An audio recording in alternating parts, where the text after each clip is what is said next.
Caroline Chemarin, bonjour. Bonjour. Alors, tu es née à Perpignan et tu écris pour la jeunesse. Alors, qu'est-ce que tu leur racontes aux enfants?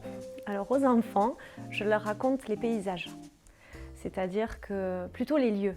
Les lieux, à l'intérieur des lieux, les paysages, les animaux qui les peuplent, les cultures qui les traversent.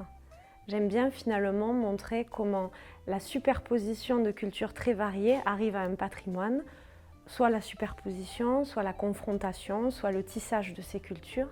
Et finalement, on a l'impression que le monde change quand on change juste de langue, parce qu'on change de perspective. Par exemple, le tout petit Desman des Pyrénées porte plusieurs noms, le rat trompette, l'almaresque. Et selon qu'il s'appelle comme ci ou comme ça, on n'a pas du tout la même approche de l'animal. Alors, quels sont les lieux que tu aimes raconter?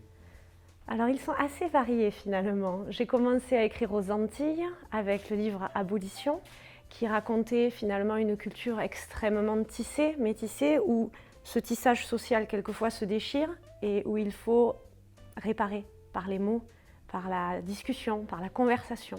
Donc j'ai commencé aux Antilles, puis j'ai continué par la Catalogne, puisque quand j'ai présenté à l'université Abolition, j'ai beaucoup discuté avec les enseignants et certains enseignants m'ont fait remarquer que l'histoire du créole avait énormément de points communs avec l'histoire du catalan.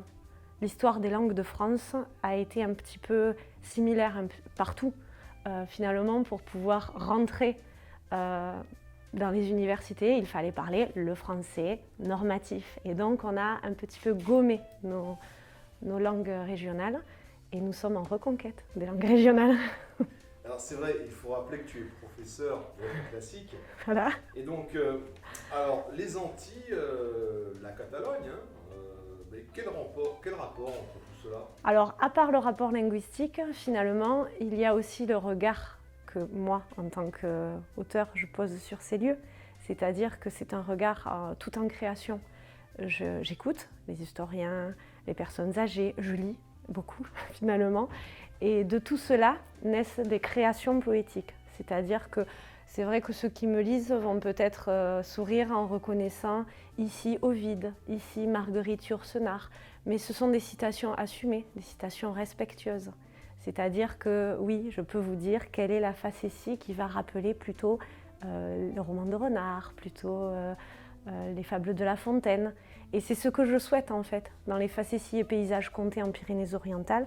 Je voudrais que les gens retrouvent les lieux et je voudrais qu'ils retrouvent toutes ces cultures qui discutent.